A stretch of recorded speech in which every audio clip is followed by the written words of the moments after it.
Yo, what's going down, everybody? It is straight out of Boston here, aka the King of Boston, aka the King of Swag, and today, we're starting the MLB season preview podcast, and I have my guest with me here. What's up, everyone? It's your boy Ryan or Scoping Shot. Yeah, man. All right, so the way we're gonna be doing this is we're covering the AL East today, and we're just gonna be basically going down each team and just talking about them, talking about our predictions for them, and stuff like that. So first team up is the New York Yankees. So the Yankees had a pretty quiet offseason, as Ryan mentioned in the little Google Doc I'm reading. They signed Kevin Youkilis, they lost Russell Martin, lost Nick Swisher, lost Rafael Soriano, and obviously they lost Alex Rodriguez to injury for potentially the entire year. Well, I'm not really sure how big of a loss that is. And he's gonna get suspended, hopefully. Yeah. And is Jeter going to be ready for opening day? Yeah, I'm pretty sure that he's gonna be ready pretty soon. I think he's already starting drills and whatnot.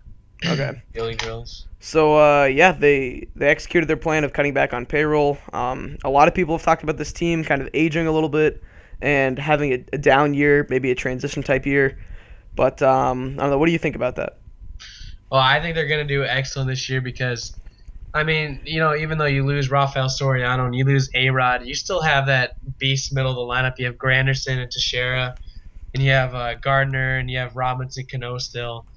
But losing Nick Swisher, it might hurt them a little bit because from what I heard, the only reason they really wanted to get rid of him was besides paying that big contract he wanted, but because of his postseason struggles, he really hasn't done that well in the postseason.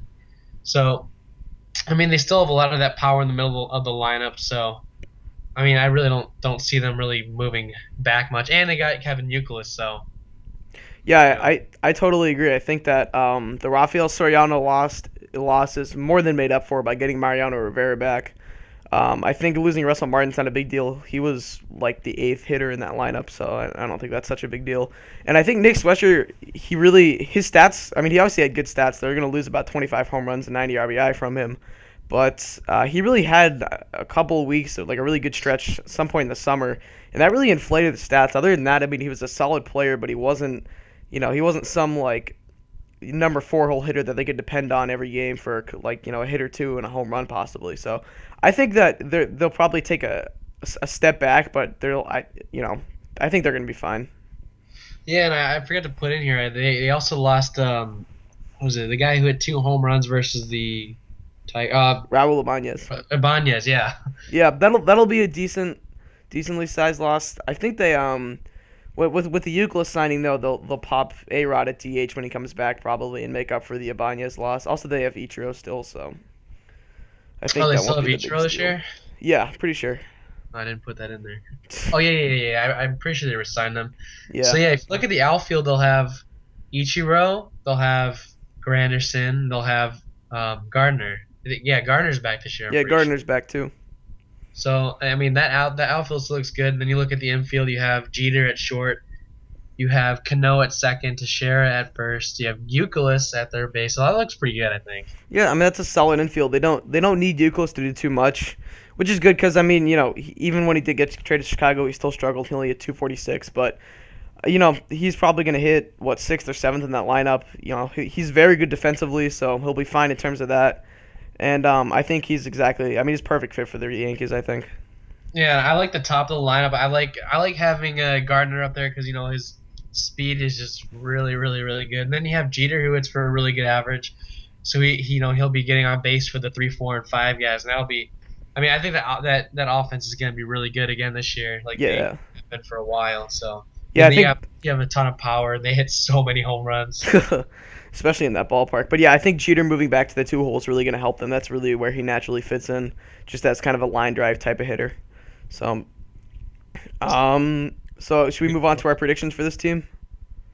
I have my predictions for the Yankees as 94 and 68.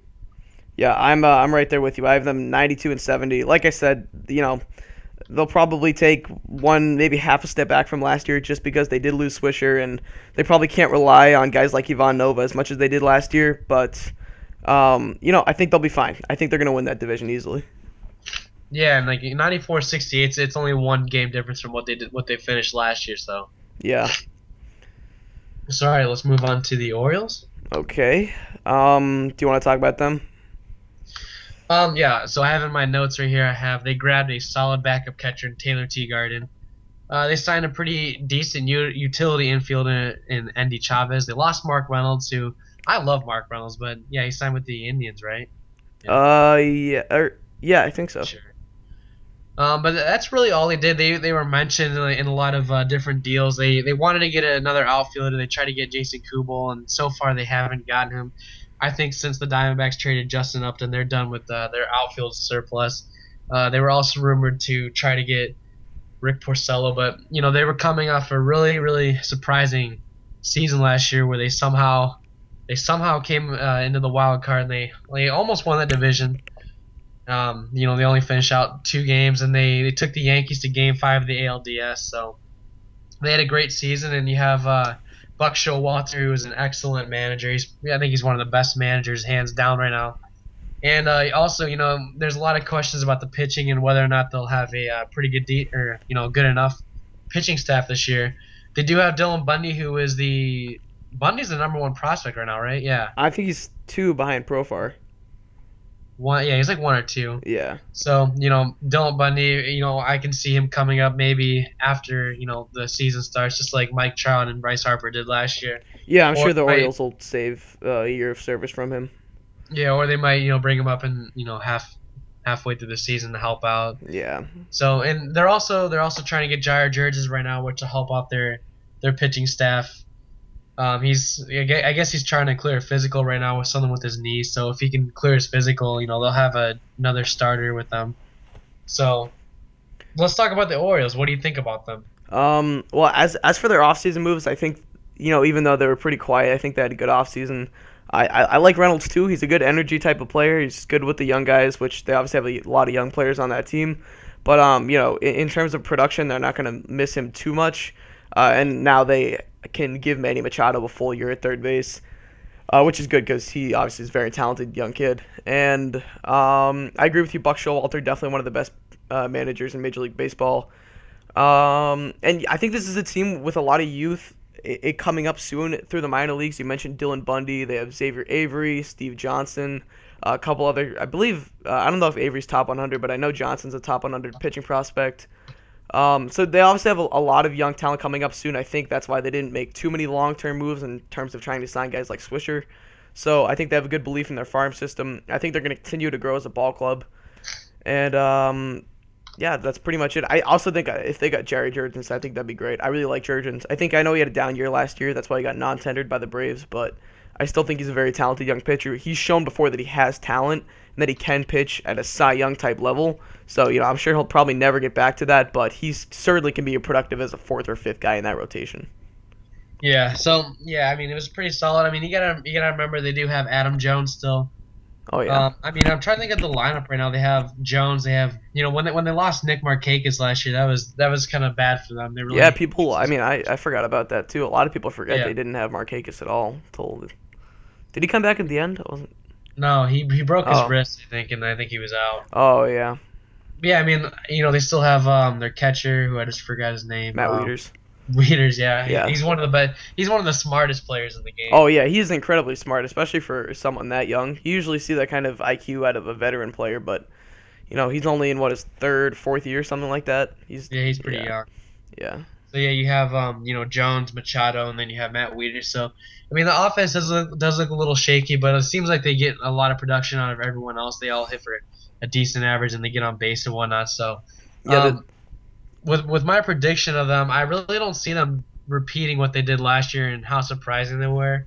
I really don't see it. I don't like the pitching at all. I don't think they have enough pieces with their pitching to repeat what they did last year. They sure as hell can. Buck Showalter could probably somehow get that ball club to get the postseason this year, but I'm not sure about that. So my season prediction for the Baltimore Orioles is 87-75. I don't see another surprising year from them at all, but I still think that they can finish above 500. I really think everyone in the AL East has a really good chance of getting above 500. So we Yeah, I'll move on to my prediction too. I have them pretty much right there with you. I have them 86 and 76. I think it's the same situation when you see a rookie come up and then he has a sophomore slump. I think more people will start to figure out the Orioles. They also, what was it? They had 15 extra inning wins. You can't count on that again. So they'll certainly take a step or two back, especially playing in a tougher division now with an improved Toronto Blue Jays team. So that'll definitely hurt them a little bit. I think they move back to a mid 80s win team. Well, they'll compete for that third wild card spot, I believe, probably with the A's and possibly with the Rangers and maybe with the White Sox if we sneak up there. We'll get to that later, obviously. But yeah, they have young pieces with Wieters and Jones and Machado. They're definitely going to look to build around them for the future. And then they have a lot of young pitching talent too, especially with Bundy, as we've said about 3 times now. So I think they take a few steps back, but I think they'll still be a solid team. And Showalter, he'll definitely get those guys ready. Ever since he's taken over, that team has been much better than they were before. So.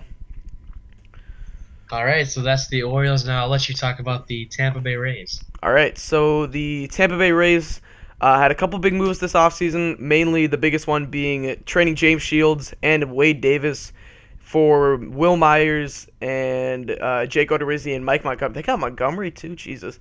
I didn't even realize that, but I think, that's an incredible move for the Rays, in my opinion. But I'll get to that later. I guess we'll just keep going through the moves they made. They also got Yunel Escobar, who will kind of solve their problem at shortstop for the season. And they signed James Loney for $2 million. And they signed David Price to a $10 million deal to avoid arbitration. He'll likely, a lot of people are saying he'll be moved at some point this year. Like I said, we'll talk about that later. But they signed Foster Carmona, a.k.a. Roberto Hernandez, who I believe his suspension will probably be lifted. It already was. Okay, that's He good. pitched 3 games last year and lost them Oh, all. did he? I didn't even Yeah, realize. sucked. But they also re-signed Evan Longoria to a huge deal. That's good for them. That's good for the franchise. That's good for marketing purposes. They have a face of the franchise for probably Longoria will be a career Ray unless he moves on somewhere when he's like 36 years old or something.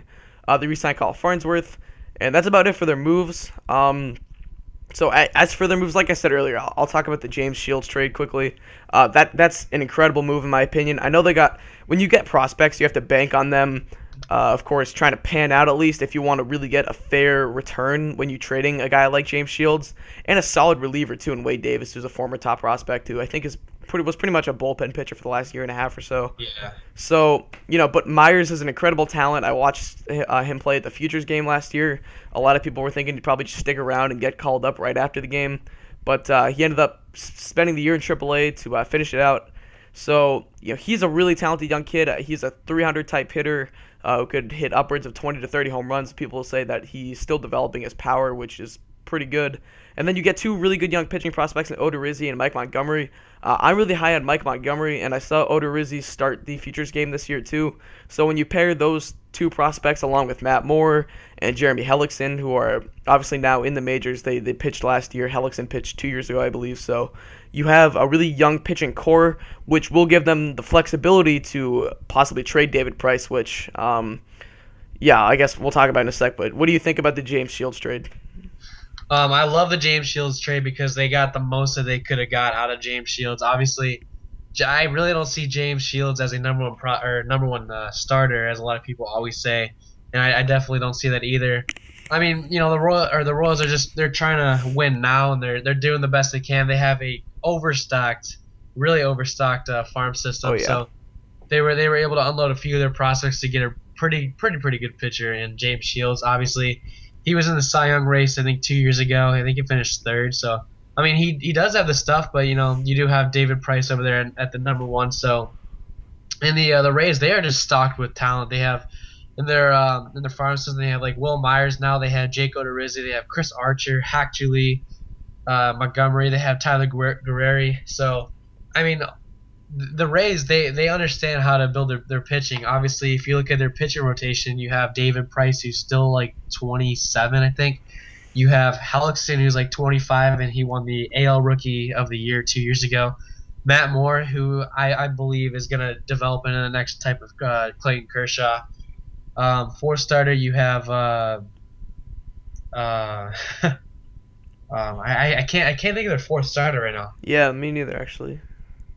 But I can think of him. Because I remember I'd always use him in the show. Is it But I just Neiman? Jeff Neiman? yeah, Jeff Neiman. Jeff Neiman's one of them, but there's another guy. He's really young. I'm pretty sure. I I don't don't know. know. Oh, I can't think of his name. One of my friends is a big Rays fan. Always complains when he pitches, but I'm drawing a blank. Oh But man. yeah. Anyways, they re-signed they re-signed Kyle Farnsworth, and they got some really cheap deals. Obviously with the James Loney signing for $2 million to play first base, that's a good move. He'll be replacing Carlos Pena, who signed with the Astros this year. Yeah, I think the Loney Obviously signing was secretly a very nice move. I mean, he hit what 280 or so with the Red Sox last year in the second half. So Yeah, and then they got Escobar, and they always have to play like a ton of people at different spots. They have like Ben Zobrist sometime in right field, and sometimes he's at second, and then they always have like a ton of guys that play third and short on the left side of the infield. So I think Escobar will be pretty good, or at least a good fit with them this year, and he'll help steady out the offense. Obviously, they still have Evan Longoria, they still have Desmond Jennings. So I love Desmond Jennings. yeah, he's very talented. So I mean, the Rays, they can be they can be decent this year, but I think it's more of a transition year. Obviously, Will Myers is probably going to get called up to help them out this year, and he'll be a good piece to fit right behind Evan Longoria to give him protection in the lineup. He'll probably, I can see him getting called up and he'll hit like fourth, right behind Longoria. So I think his peak would be as a great number 3 hole hitter. I don't know if they would put Longoria at the 4 at that point. This would be like 2 years down the road once Myers kind of pans out, but assuming that he does. But yeah, I really like what the Rays did this offseason. I mean, they're playing Moneyball, so to say. With the Billy Bean kind of system of they've gotten guys like Escobar and James Loney for very cheap, but they're very productive players, very underrated players. They don't have star power. They don't have these big names on the team aside from Evan Longoria. And I agree with you. This is going to be a transition year for them. They just traded away James Shields, so I agree with you. I think he's a number 2 at best. He's an innings eater, that's for sure, but I don't think he's going to be an ace for a contending team at all ever in his career, even though you can say he probably was on that 09 or 08 team, I believe. But yeah, I think that what the James Shields trade really allows them to do is be very flexible, trading David Price. They can try to address some of their, maybe their needs for infield or outfield prospects or a catching prospect in the future, because now they do have these 4 very nice young pitchers with Montgomery, Odorizzi, Moore, and Hellickson. So they definitely have the freedom to move Price. Definitely a transition year. If they trade Price halfway through the year at the deadline, there's going to be a drop off there. You don't just lose one of the best pitchers in baseball and not be affected by it.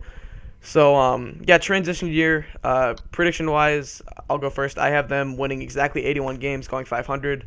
If they trade Price, that could dip second half of the year maybe to upper 70s, but I don't see them going too much different from that.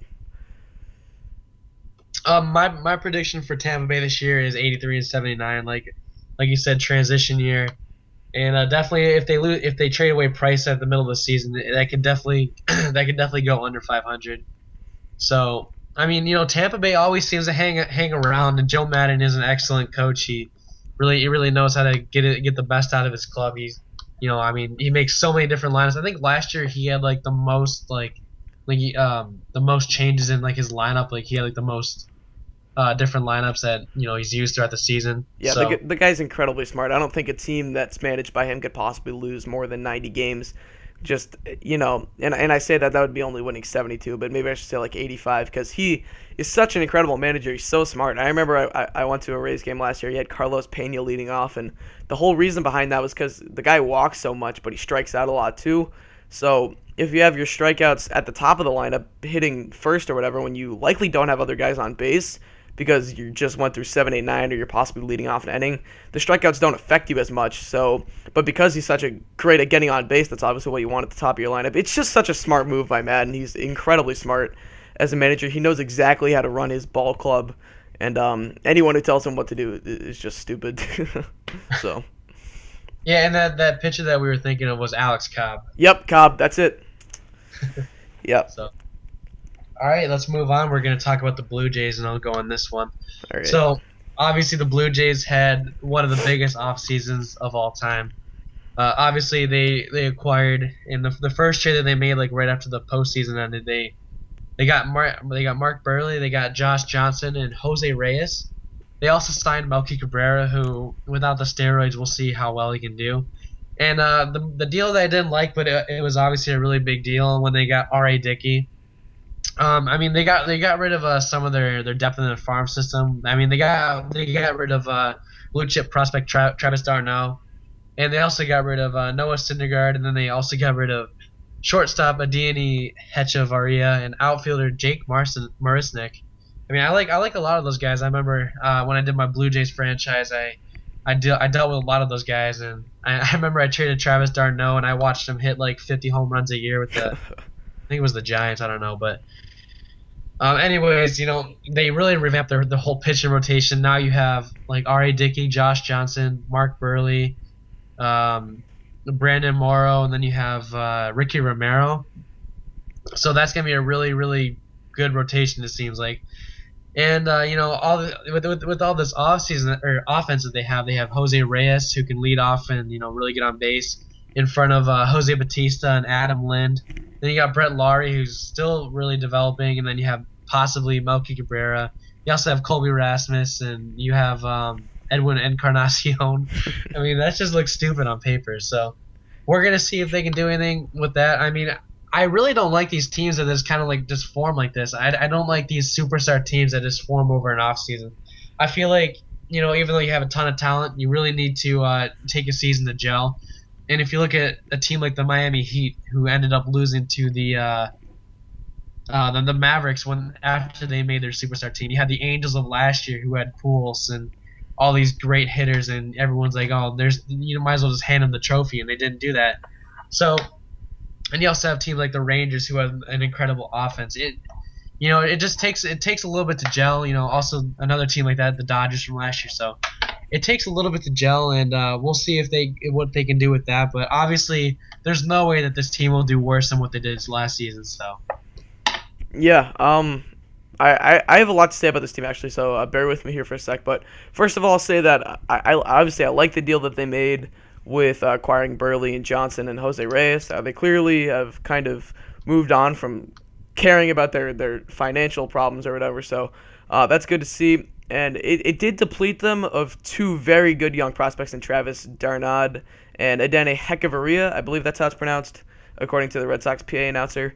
And outfielder Jake Marisnick. Now, d'Arnaud and Marisnick I haven't really seen much of.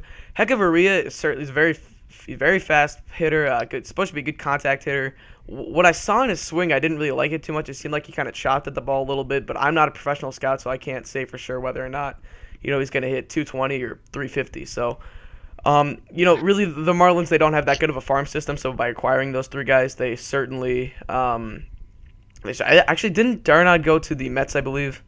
But d'Arnaud to the Mets. Yeah, but either way, Hechavarria and Marisnick, two very nice young prospects. So that'll really help the Marlins out, who don't have the best farm system right now. So that's good for them. They also, I know you said you didn't like the R.A. Dickey trade too much. I kind of get that. Knuckleballer is obviously inconsistent. He's never pitched. He hasn't pitched in the AL in a couple years now, since he was on the Rangers about 4 or 5 years ago, I believe. I like the idea of getting him. If he can even be just like 2/3 of what he was last year, that's fine. I hope he'll be the 2 or the 3, probably behind Johnson and Burley. So, I mean, that's fine. I think that they fixed some of their issues with pitching immediately after they did the Jose Reyes deal. I see they had this stacked lineup, and then all I could think about was this team has zero pitching. They remind me of the 2011 Red Sox, the 2012 Tigers for the first half of the season, the 2012 Angels, their pitching was very inconsistent. So I think that getting Dickey helps some of those problems a little bit. They still have a problem with the back end of their rotation.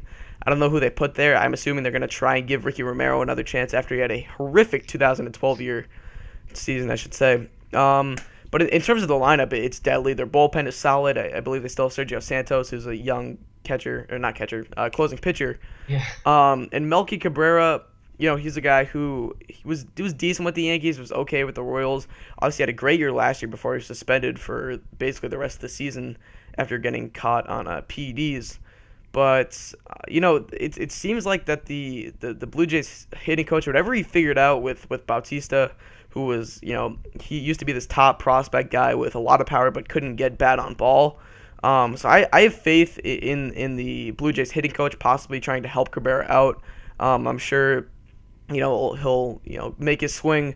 I mean, steroids doesn't necessarily affect you putting the bat on ball, and Cabrera was hitting upwards of like 350, for most of the year last year. So I think that him off of the PEDs, we'll see how he is, but I have confidence in Cabrera being a solid contributor to that team. I think he'll probably bat second behind Reyes, followed by likely like Batista and Encarnacion or whatever. And he did the Blue Jays hitting coach did the same thing with Encarnacion, historically a guy who could not put bat on ball, but now suddenly hit 30 40 home runs last year. So I think that team's going to do well. I agree with you. They're not going to have the success that everyone thinks they have because these star teams with big off seasons don't necessarily have great years. Look at the 2010 Mariners, the 2011 Red Sox, the 2012 Angels.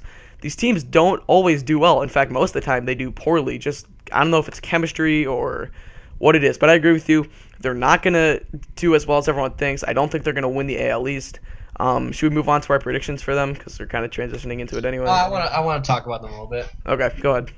Well, what I think about their pitching staff is obviously Josh Johnson has been pretty inconsistent ever since he was doing really well like 3 years ago. And when he almost won the Cy Young, or did he ever win the Cy Young? I don't think he ever did, but he was up there. He was very good 2 or 3 years ago. Yeah, and then he had a few injuries, and then now he hasn't really pitched as much. And when he is healthy, obviously he's one of the best pitchers in the game, but they kind of took a gamble on him. I don't know how good he'll be, but I'd figure that either him or Dickey will be the opening day starter. And then with Dickey, I have a big problem with Dickey in the fact that for his past like 5 years, even though he has a knuckleball and it's cool and whatnot, but he really hasn't done all all-star-ish until he did last year when he won the Cy Young. I mean, I don't know if it was a fluke, but I mean, trading for a 38-year-old pitcher who's, you can't really count on a knuckleball, even though the Blue Jays do play in a dome, so that might help out the knuckleball a little bit, I guess. I don't know. I read that a dome can help it out, but I couldn't really see that because I think I'd rather pitch in like an open stadium. So with the wind or whatever. So I don't know, but that might be different for him. But whether or not Dickey will have a great lively knuckleball this year will really determine how they succeed this season. So, I mean, I think the pitching staff is greatly improved. Obviously, you get Mark Burley, who pitches like 230 innings a year, and always seems to be up there in innings, and he at least is pretty decent. So we'll see about that. But pitching staff looks pretty good. And then you have the lineup with Jose Batista, who can give you a pretty good amount of home runs, obviously. And then you have Edwin Encarnacion. We'll see if he can have another great year. Kobe Rasmus, who historically he does really, really well in the number 2 hole. They try to have him bat leadoff last year. They also tried to have him bat like 5th, and he did not do anywhere near as well as he did when he hit second. So I love Rasmus. I think he has a great ceiling, and I think he's really still developing. He's pretty young. Yeah, he's still a very young guy. People forget that because he's just been up in the bigs for a while now, like 2 or 3 years. So yeah, the outfield of Melky Cabrera in left, and you have Rasmus in center, and Batista in right looks really, really pretty good. Then you have the infield of I'm not sure who. Oh yeah, Jose Reyes is their shortstop. You have Reyes, Lowry. Adam Lind at first. You have Lowry, and then you have I think you have Kelly Johnson at second still. That or Bonifacio. Bonifacio will probably play like right field or something. Oh yeah, that might be him. So I don't know. We'll see. And I really don't know what they're gonna do with Anthony Ghost. If you remember Anthony Ghost. Yeah.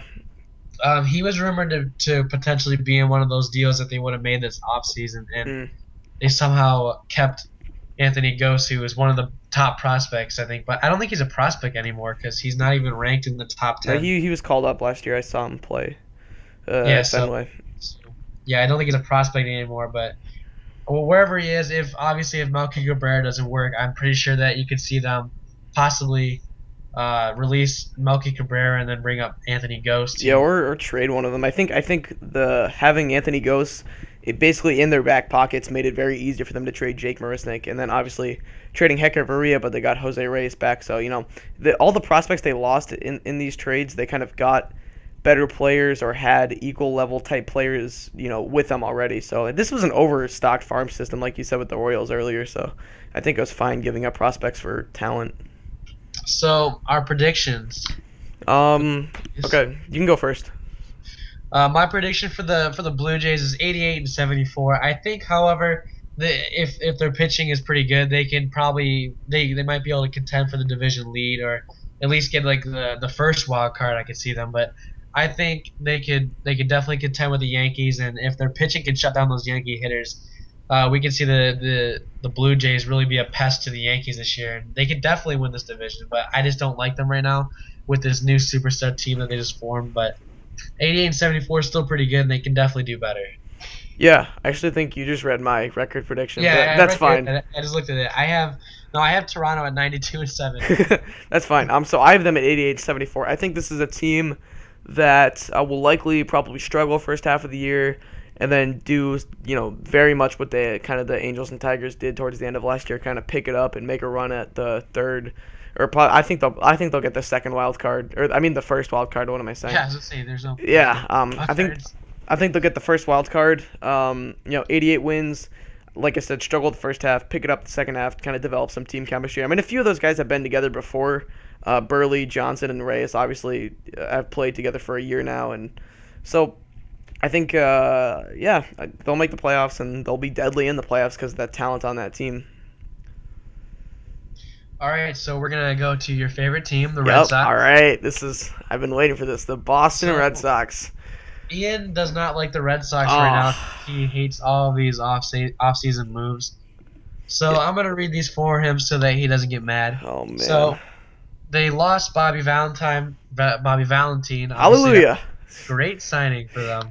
Yeah, But best move of the year. They did get John Farrell as their manager, who's I like John Farrell. What do you think about him? I like Farrell because clearly the Red Sox' biggest problem over the last 2 years, which are arguably two of the most disappointing years in franchise history, it's been their pitching. And Farrell was there when guys like Lester and Buchholz and even Beckett were having the strongest years of their careers, quite frankly. So I think Farrell is a great hiring. I know he didn't have the most success in Toronto, but I think he's going to be back with a couple of his old guys. Maybe he'll even turn around Daniel Bard. Who knows? I like that's my favorite move they made all year, quite frankly. All right, they lost Cody Ross. I really don't understand why they'd let Cody Ross go. I love Cody Ross. That guy, I'll talk about him later. Keep going. We have they signed Steven Drew for shortstop. They re-signed David Ortiz. They also signed Johnny Gomes, and they signed a potentially injury concerned Mike Napoli to a 1-year deal for first base. Obviously, there was the first rumor deal where it wasn't it 3 years, $13 million a year. Wasn't that it? Yep. And then there was concerns with his hip, something bad with his hip, and that it might like blow out or something. So now he signed a 1-year, $3 million, $5 million. Yep. So they signed Shane Victorino, but they definitely overpaid him. Goodness. They signed veteran bullpen guy Koji Uhara and Jason Gurilli, who's nasty. Yeah, man, best player in baseball. They signed Ryan Dempster, who is one of your all-time most hated signings, apparently. That was, oh my God. Just keep going before I talk about them. So my take on the Red Sox is that they definitely filled some voids that they really needed to address. And but with this new team, fresh from the Adrian Gonzalez trade from last year, we'll see if they can even go anywhere this season. But I mean, I definitely think they can improve. I don't know why you hate them. Well, I mean, I guess I'll start talking about them. My thinking is that this team has decided that they're gonna be pretty mediocre for the next year or two, and let some of their young guys come up. They have 3 or 4 top 50 prospects that are estimated to come up about 2014, 2015 or so, especially with pitching after the Adrian Gonzalez trade. They got Xander Bogaerts. Yeah, man. And they got Ruby De La Rosa and Alan Webster out of the Adrian Gonzalez trade. And so I'm a big fan of that trade. Not a lot of people in Red Sox Nation were happy after that. I think it's great. I think they dumped a bunch of overpaid players, Crawford and Beckett especially, and even Gonzalez. Gonzalez is not what they were looking for. He's the type of guy that will probably fit in great with LA just because he's not a clubhouse leader. He's not he's not a Kevin Millar basically. He's not a Trot Nix. He's not a Jason Varitek. These were guys that when they were on the Red Sox, they led this ball club. They were clubhouse leaders. Maybe they're banking on Johnny Gomes being that, but yeah, really what this team has done is they just overpaid so many mediocre players who are, 30. A lot of them are 30 plus years old they're past their primes. They're not going to get any better than they are more than likely unless they go on some R.A. Dickey type, year or whatever. But I'll just go down the list and say, first of all, like I said, John Farrell, great hire. Losing Cody Ross, don't know why. I don't know why Ross even wanted to leave. Quite frankly, the guy, I think he's gonna be terrible in Arizona. When I watched him play, he had that 3 home run game against Chicago in like July. All three of those were pop outs. They just got over the Green Monster because the Green Monster's 310 feet away from home plate instead of 380 feet like most ballparks are or something like that. So actually, it's more like 350. But either way, Cody Ross lives and dies because of the Green Monster. Mostly lives because of it because he hits all these pop-ups that were outs in San Francisco and they became doubles and home runs in Boston. That's why that guy was so successful. That's why I don't see why both sides decided to kind of mutually agree to get back together, so to say. And I think that with some of their signings like Steven Drew and Johnny Gomes and Shane Victorino and Ryan Dempster, these are all guys who are just, Steven Drew's the only one with some sort of youth to him. And he's coming off of that broken ankle from a year ago. He's very solid defensively, but he's a terrible hitter. He's a shortstop who hits like 230, I think. Yeah, like 220 with Oakland or something. I just don't get it why they went after him and paid him $9 million, which that's the biggest thing with me. Why did they pay him $9 million? I'm curious to see what his second highest offer was. Because he's clearly not a person who deserves to be being paid $9 million. For shortstop, it's a bridge year for them. They're waiting on Bogarts and Devin Marrero and one other guy, I can't think of his name, but I read about the other day on MLB Trade Rumors. Johnny Gomes, I kind of like that signing. They didn't pay him too much. He's certainly a clubhouse leader. Certainly with Oakland, he helped a lot of those young guys kind of transition into the bigs. I don't mind the Johnny Gomes signing. He's not going to be very productive. He can hit lefties. He's likely going to platoon with Kalish and Nava. But other than that, I don't really see it. Speaking of Jose Iglesias. Oh, yeah, Iglesias, too. He's terrible. They re-signed David Ortiz. That's fine. I don't mind it so much. They got him for cheap after his Achilles tendon injury, so we'll see how he does coming back from that injury, whether he has a Ryan Howard year or goes back to the old David Ortiz that we all know and love. The Mike Napoli signing, it was interesting to see. I'm kind of glad they didn't pay him the 3 years, $39 million total, because that was clearly overpaying a guy who just came off a year hitting 227. I get that he had a great year 2 years ago when Texas went to their second World Series, but just there's no point in paying a guy that's past his prime that hit 227 last year. $13 million or whatever. So yeah, and that injury is really concerning. Yeah, apparently. So that's fine. Giving him 1 year, $5 million. I'm fine with that. I'm curious to see how he does in Fenway. That could turn a guy who's kind of a line drive type hitter, could possibly be hitting a lot of doubles off the wall. Koji Uehara and Jason Grilli, it just kind of shores up the bullpen. That's going to be the only strong suit of that team, quite frankly, is their bullpen. Just when you pair that with, hopefully a Daniel Bard type who maybe can return to be a solid reliever. Andrew Bailey, Joel Hanrahan was a great move they did in the offseason trading for him. They didn't give up too much for him, and they got a very solid closer that they've been going after for 2+ years now. So I think this is a transition year for them. I don't, some of these signings I just don't get, but I think 2 to 3 years down the road, when some of these contracts expire, they bring up some of their new young guys. Maybe we'll look at them as a team that could possibly win 80 to 90 games again. But it's certainly going to be a transition year or two for this team. Well, what do you think about Jacoby Ellsbury this season? I'm kind of curious because I think that originally I was on the point of they should definitely trade him. He clearly doesn't want to come back to Boston. I personally don't want him back. He gets hurt way too much for a guy who they could possibly be paying upwards of $20 million a year.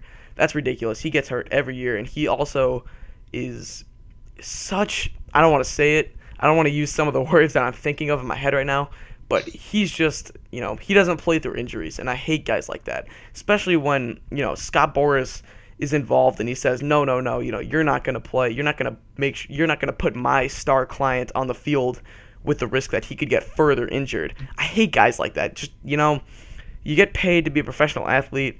You're going through a bit of soreness. I get that, he ripped his shoulder apart last year. That's fine. But it took him like 3 months to come back. That's like a 6-week injury. It took him like 3.5 months to come back. That's ridiculous. And when he did come back, he hit 260 with 3 home runs. His power was gone. His swing was awful. It's just, oh man, I was originally on the fence that they should trade him and try to get talented prospects back. But with the new CBA, if they got a first-round pick for him after letting him go in the offseason, that'd be fine by me. But either way, I think the guy needs to go after this year. Well, all right. Well, I think you pretty much covered everything with them. So you want to go to your predictions? Yeah, sure. So I wrote down that they're going to win 4 games this year. I don't actually think that. But I think they'll probably – I believe they won 69 games last year. I think they'll improve on that slightly. I don't see them getting any worse.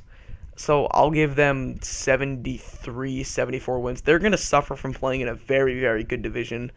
So there's going to be that part of it. But, 70. I'll give them 72 wins. Well, I'm going to change my prediction. I'm going to give them 5 more wins. I think that's what I had down. So I have them going 78 and 84. I don't think they're going to win the division. I don't think they're going to make the playoffs at all. Definitely and I think if Shane Victorino can somehow find some Shane Victorino of 2 or 3 years ago. I mean, that dude's awesome. I love Shane Victorino. He's a cool guy. He's a clubhouse guy who gets overpaid. What is it, $13 million for 3 years or something like that? Yep, same deal as Napoli originally. Yeah. So, I mean, it's over. He's getting overpaid probably. I mean, last year he hit like 230, 240, something like that? Yeah, something pathetic like that. Oh. So, I mean, obviously, as of last year with the Phillies and with the Dodgers, I think he should have stayed with the Dodgers, honestly, but whatever. I don't think the Dodgers wanted him back. That's what I heard. Well, I don't know.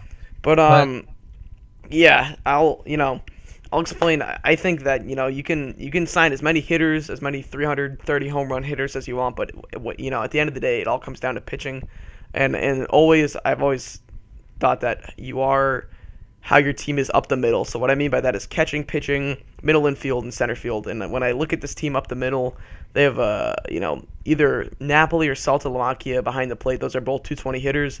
You have a pitching staff that is going to be Lester and Buchholz, who are guys that had very down years last year. I'm hoping that they can turn it around with Beckett. I mean, not with Beckett, with Farrell back.